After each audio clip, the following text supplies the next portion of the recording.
Assalamualaikum warahmatullahi wabarakatuh. Berjumpa kembali di channel kami. Sahabat cerdas, hari ini kita akan membahas soal UM Undip tahun 2010.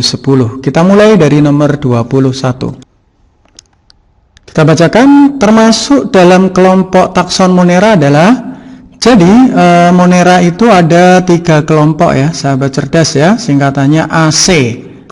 Yang pertama adalah Archaebacteria atau dikenal sebagai bakteri-bakteri primitif. Kemudian yang kedua adalah Cyanobacteria.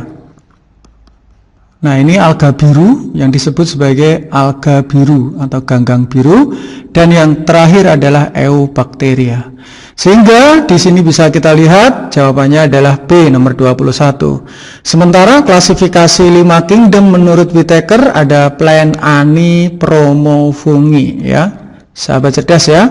Jadi yang pertama plantae, contohnya lumut.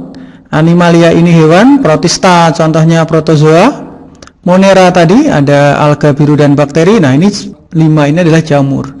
Contohnya jamur mycota sama fungi ini kelompok jamur. Virus tidak digolongkan ke dalam kingdom makhluk hidup ya. Kita lanjutkan nomor 22. Menurutnya tingkat keanekaragaman hayati dalam suatu ekosistem terestrial daratan dapat disebabkan oleh faktor apa? Oke ya, beberapa faktor yang menyebabkan penurunan keanekaragaman hayati ada 5 ya, sahabat cerdas ya. Kita singkat FASP ya.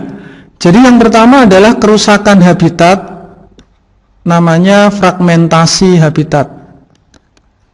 Yang kedua adalah eksploitasi yang terlalu berlebihan. Kemudian yang ketiga spesies invasif. Yang keempat adalah pencemaran lingkungan, polusi, dan yang kelima adalah iklim yang mengalami perubahan.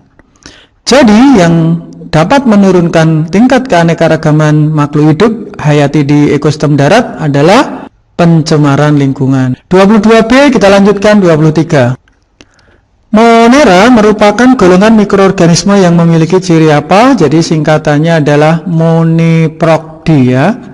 Jadi Monera itu yang pertama bersel 1 uniseluler, yang kedua adalah prokariotik. Artinya prokariotik ini organisme tanpa memiliki membran inti ya. Nah, dan yang terakhir memiliki dinding sel ya. Ini bermembran inti salah, yang benar yang E. Bersel 1 boleh, cuman ada organisme lain juga bersel 1 sehingga bukan ciri khas ya. Berklorofil bisa, ada yang tidak. Eukariotik salah ya.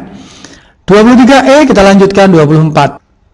Virus bukanlah sel karena apa? Jadi virus itu cirinya adalah asikrista ya. Yang pertama, virus itu adalah aseluler. Jadi virus itu bukan sel, dia berupa partikulat. Kenapa? Karena tanpa memiliki protoplasma. Jadi nggak memiliki isi sel ya, tidak memiliki sitoplasma maupun tidak memiliki organel ya. Kemudian yang kedua adalah mampu berkembang biak, reproduksi. Nah, berkembang biaknya menggunakan DNA atau RNA. Nah, ini ciri hidup ya. Kemudian yang ketiga adalah bisa dikristalkan di luar makhluk hidup. Jadi ciri sebagai benda mati juga. Dan yang terakhir peralihan antara organisme hidup dan mati namanya metaorganism. Oke ya, sahabat cerdas ya. Jadi jawabannya tidak memiliki organel sel ya. Kita lanjutkan nomor 25. Bakteri yang hidup bebas di tanah menambatkan nitrogen dari udara untuk menyuburkan tanah. Jadi ada bakteri yang mengikat nitrogen, sahabat cerdas ya, sehingga menyuburkan tanah. Kenapa? Karena nitrogen ini akan bisa diubah menjadi amonia, kemudian juga nitrat yang akan diserap oleh tumbuhan untuk sintesis protein ya. Nah, yang pertama ada bakteri yang bersimbiosis dan ada yang hidup bebas gitu ya. Sering kita dengar yang simbiosis adalah Rhizobium yang ada di tanaman kacang-kacangan, dikenal sebagai Rhizobium leguminosarum. Nah, nanti membentuk bintil akar. Nah, yang hidup bebas ini ada 3 jenis ya, singkatannya RISA. Yang pertama ada Rhodospirillum rubrum. Yang kedua ada Clostridium pasteuranium. Dan yang ketiga adalah Azotobacter, sahabat cerdas ya. Ini yang mengikat nitrogen. Jadi jawabannya E. Bakteri E. coli ini saprofit, pengurai yang ada di dalam kolon. Ini Lactobacillus bulgaricus, membuat yogurt. Pseudomonas ini bisa untuk denitrifikasi, kebalikannya ya, mengubah nitrat menjadi nitrogen. Streptococcus ini untuk streptomycin atau antibiotik. Oke, kita lanjutkan 26. Hormon yang berfungsi merangsang sel interstisial agar mengsekresi hormon testosteron adalah, jadi sahabat cerdas ya, hormon testosteron itu dihasilkan oleh organel yang namanya testis ya. Biasanya testosteron ini digunakan untuk perkembangan ciri sekunder pada pria ya. Nah, ini dipengaruhi oleh kelenjar otak yang disebut sebagai hipofisis gitu. Nah, jadi hipofisis ini mengeluarkan hormon yang disebut sebagai gonadotropin yang merangsang kelenjar gonad. Ada dua, yang pertama ada follicle stimulating hormone dan yang kedua adalah LH yang dikenal sebagai luteinizing hormone. Jadi FSH ini nanti akan mempengaruhi namanya sel Sertoli. Nah, Sertoli ini fungsinya digunakan sebagai proses spermatogenesis. Sementara LH itu akan mempengaruhi sel Leydig. Nah, sel Leydig ini yang akan menghasilkan testosteron ya. Jadi TL ya, testosteron Leydig itu. Artinya testosteron dipengaruhi oleh luteinizing hormone ya. Nomor 26C, sahabat cerdas. Kemudian kita lanjutkan nomor 27. Enzim yang terdapat di dalam getah lambung adalah, jadi lambung itu mengeluarkan lapar ya. Yang pertama ada lipase, lipasenya disebut lipase gastrik. Itu nanti mencerna lipid menjadi asam lemak dan gliserol. Yang kedua ada asam lambung, HCl. Yang ketiga ada pepsin yang mengubah protein jadi pepton. Yang keempat renin yang berfungsi mengemulsi susu. Jadi jawabannya 27A, sahabat cerdas. Kita lanjutkan 28. Kita bacakan. Volume udara yang masih tetap berada di dalam paru-paru setelah keluar ekspirasi kuat disebut volume apa? Jadi volume pernafasan itu ada kapasitas total paru-paru ya, singkatannya usupukur. Nah, ini sahabat cerdas ya. Yang pertama ada udara suplemen. Apa sih udara suplemen? Ini adalah udara yang kita keluarkan maksimum. Berarti ekspirasi maksimum setelah nafas biasa ya, atau yang disebut cadangan ekspirasi. Nah, ini ya, atau cadangan ekspirasi. Terus yang kedua ada udara pernafasan. Ini udara yang keluar masuk saat nafas biasa atau dikenal sebagai udara tidal. Kemudian yang ketiga adalah udara komplemen. Nah, udara komplemen ini adalah udara yang kita hirup sebanyak mungkin setelah nafas biasa. Ekspirasi maksimum ya, atau yang disebut sebagai cadangan ekspirasi. Dan yang keempat adalah udara residu. Nah, inilah udara yang senantiasa selalu ada di dalam paru-paru ya. Jadi walaupun kita menghembuskan nafas sekuat mungkin, sebanyak mungkin, masih ada udara sisa yang selalu ada di dalam paru-paru. Jadi ini yang tetap berada dalam paru-paru adalah udara residu ya. 28C, sahabat cerdas. Kita lanjutkan 29. Seorang anak laki-laki memiliki golongan darah AB menikah dengan wanita bergolongan darah B heterozigot ya. Di bawah ini yang mungkin golongan darah anak mereka kecuali ya. Jadi AB itu genotipnya begini, sahabat cerdas ya, IAIB. Kemudian menikah dengan seorang wanita yang golongan darahnya adalah B heterozigot, berarti IBIO. Nah, langsung kita masukkan ya. Di sini ada IAIB, berarti golongan darahnya AB ada IBIB, berarti B homozigot. Ada IAIO, A heterozigot ini, dan terakhir IBIO atau B heterozigot. Jadi yang mungkin anaknya ada AB, ada B, sama ada A. Jadi yang nggak mungkin adalah O, sahabat cerdas ya. Nah, seperti itu. Oke, kita lanjutkan nomor 29E, 30. Mikroorganisme yang memiliki sifat hanya dapat hidup parasit pada spesies tertentu ya, tetapi tidak merugikan spesies organisme lain, dapat dimanfaatkan dalam bioteknologi sebagai apa? Nah, biasanya ini ada satu teknik yang disebut sebagai pengendali hayati ya. Pengendali hayati itu juga dikenal sebagai biological control, sahabat cerdas ya. Nah, prinsipnya bagaimana? Biological control ini itu menggunakan mikroorganisme ya, mikroba untuk mengendalikan organisme pengganggu tanaman contohnya. Nah, mikroba parasit ini bisa mengendalikan ya organisme pengganggu tanaman yang lain. Nah, bagaimana contohnya? Mikroba alami ya atau mikroba yang sudah direkayasa secara bioteknologi untuk mengendalikan organisme-organisme pengganggu tanaman. Nah, misalnya ada cendawan sejenis jamur ya, namanya Metarhizium. Ini bisa parasit di wereng coklat. Nah, sehingga wereng coklat ini biasanya mengganggu tanaman padi.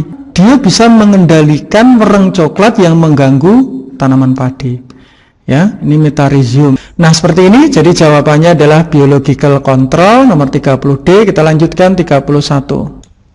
Bakteri aerobik tidak memerlukan oksigen bebas untuk melangsungkan proses metabolisme. Jadi berdasarkan kebutuhan oksigennya itu sebenarnya ada bakteri aerob, ada anaerob. Aerob itu butuh oksigen.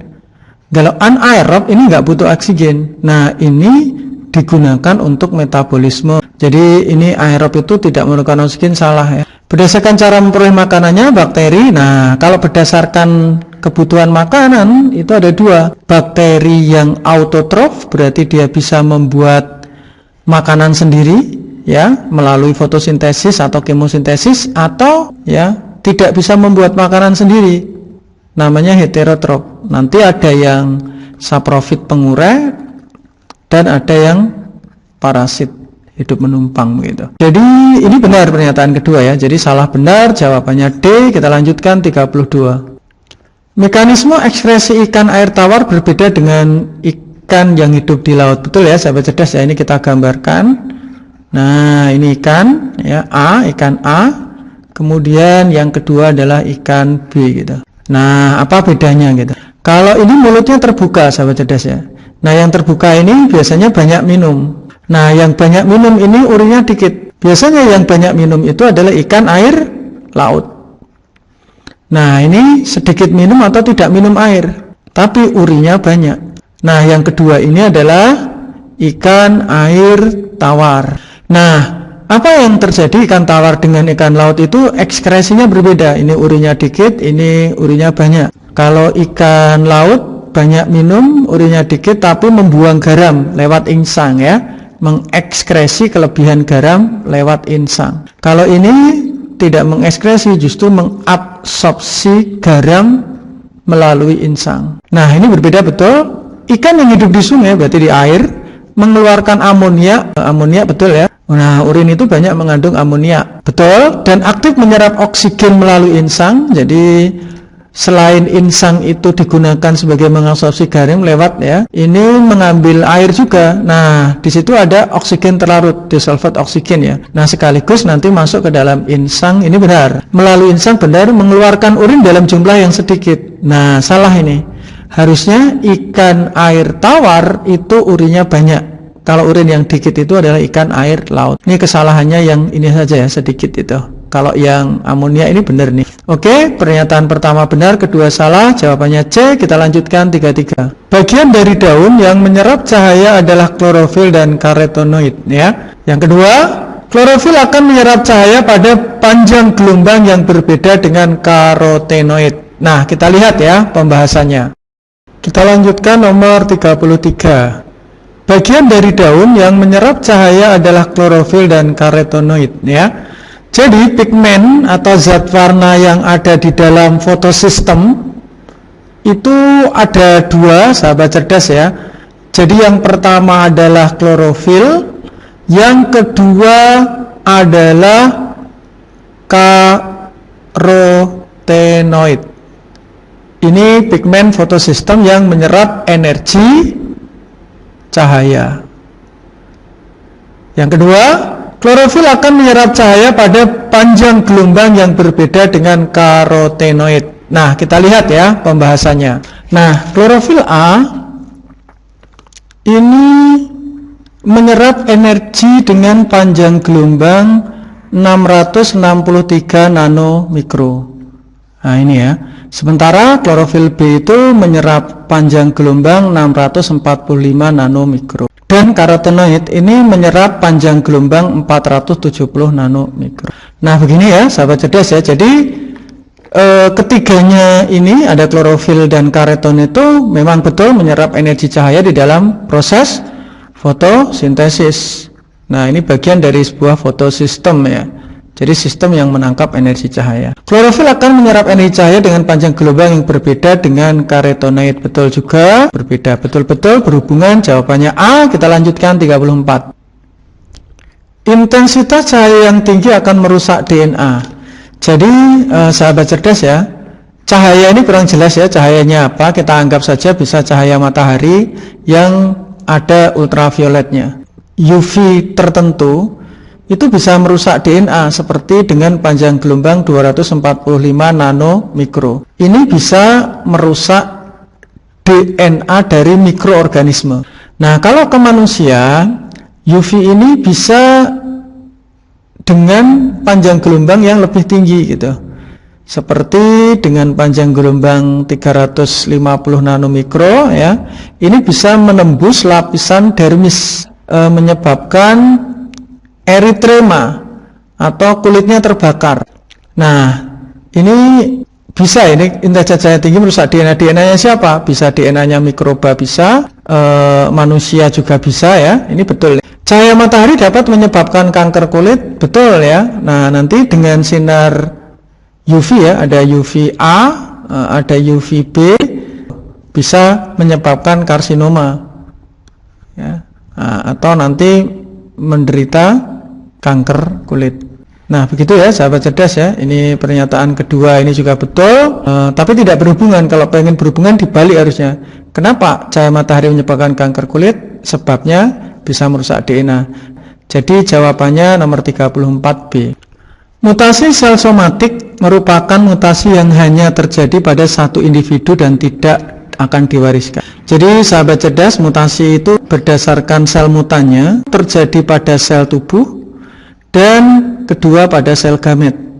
Kalau pada sel tubuh, maka terjadi kerusakan pada individu itu saja karena sifatnya tidak diturunkan. Berbeda dengan kalau mutasinya di gamet seperti di sel sperma atau ovum, itu akan diwariskan ke anak, tapi individu itu tidak terkena ya, dampaknya itu pada keturunan. Begitu ya sahabat cerdas ya. Nah, ini benar. Yang kedua, mutasi sel somatik merupakan mutasi yang terjadi pada sel benih dan sel somatik. Nah, ini kesalahannya. Sel benih itu adalah sel gamet. Ini salah ya, harusnya pada sel tubuh. Benar salah, jawabannya 35C. Kita lanjutkan nomor 36.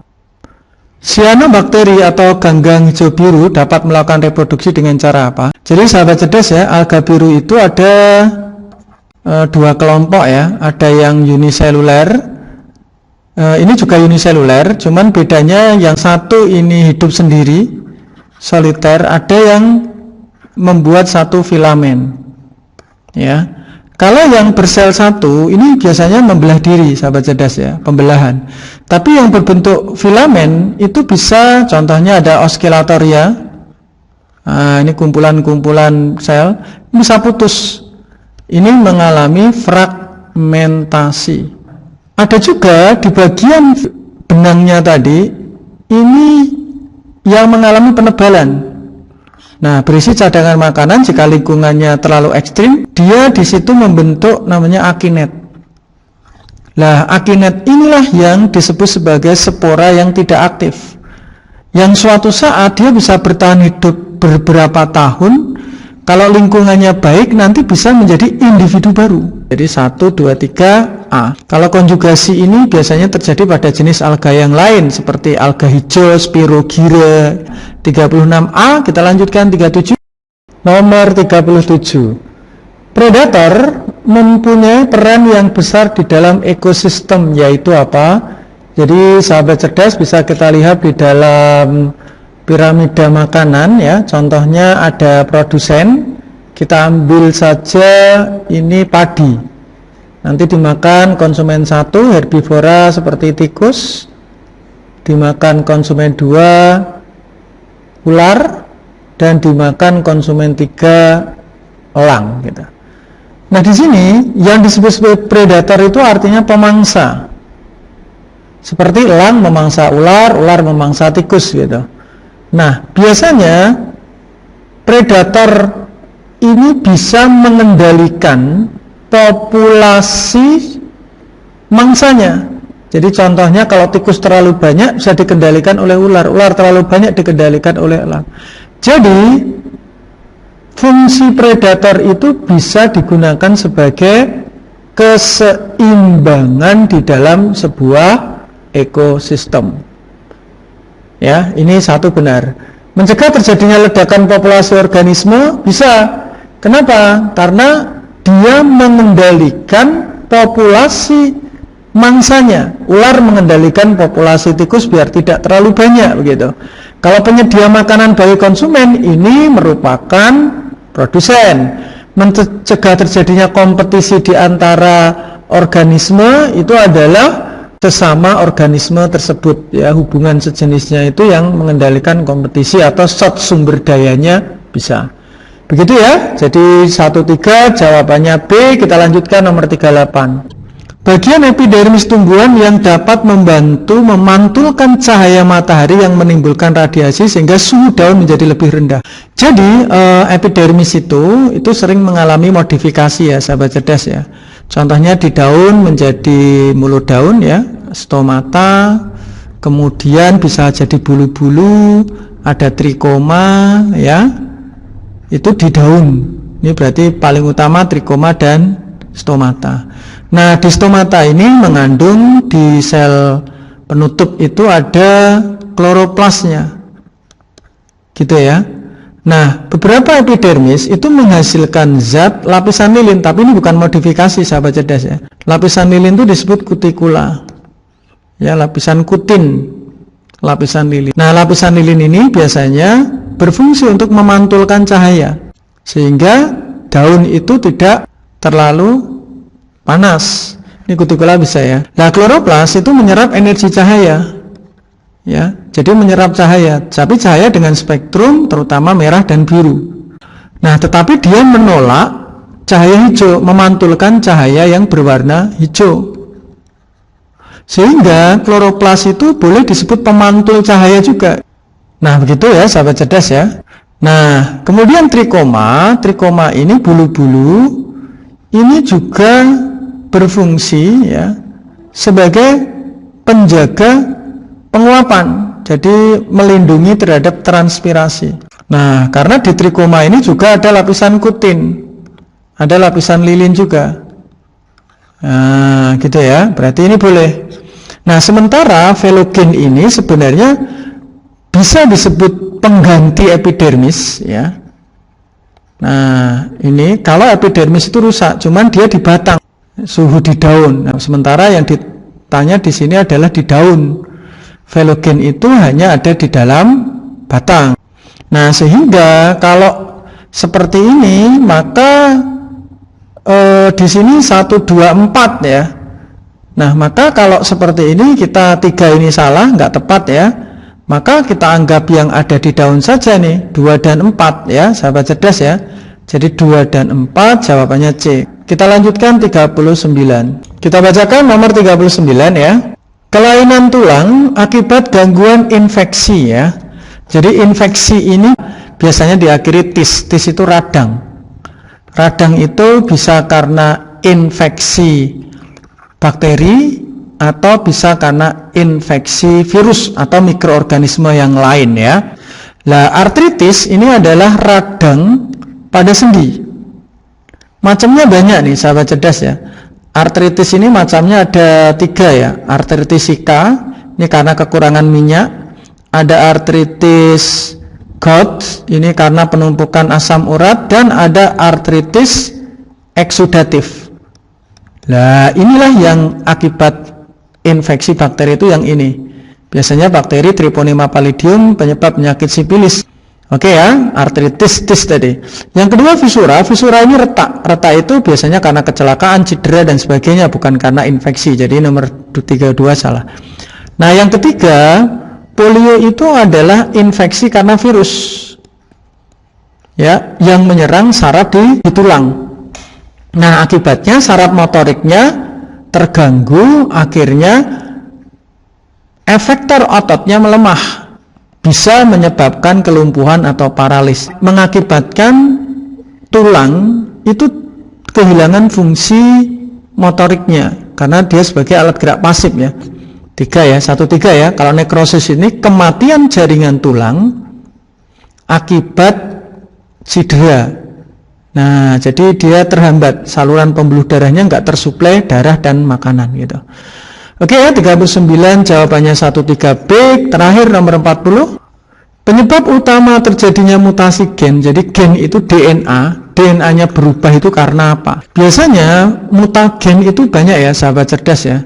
Ada mutagen fisika penyebabnya ya, ada mutagen kimia dan ada mutagen biologi. Lah, mutagen fisika itu biasanya radiasi sinar. Seperti yang alami ya, sinar UV tadi menyebabkan kanker kulit, ada sinar alfa, sinar beta, sinar gamma, sinar X ya, biasanya sinar X. Nah, ini bisa menyebabkan mutasi ya. Radiasi sinar gamma dengan Cobalt 60 menyebabkan terbentuknya mutasi padi atau mita ya, contohnya begitu. Nah, jadi radiasi ini bisa nih ya, gitu. Lah, mutasi kimia ini bisa juga pengawet, gitu. Nah, pengawet seperti formaldehid, ya, ini bisa menyebabkan mutasi nih. Kemudian juga antibiotik, obat-obatan. Nah, sehingga menyebabkan mikroba itu akan menjadi lebih tahan atau resisten. Bahkan ada DDT, ini pestisida. Ya, pestisida ini menyebabkan resistensi hama. Jadi hamanya butuh dosis yang lebih tinggi lagi ya. Ini antibiotik boleh, pengawet makanan boleh. Nah, pestisida boleh, atau mutasi biologi biasanya karena virus. Begitu sahabat cerdas ya. Jadi jawabannya semuanya 1, 2, 3, 4E. Kita sudahi dulu pembahasan UM Undip tahun 2010. Wassalamualaikum warahmatullahi wabarakatuh.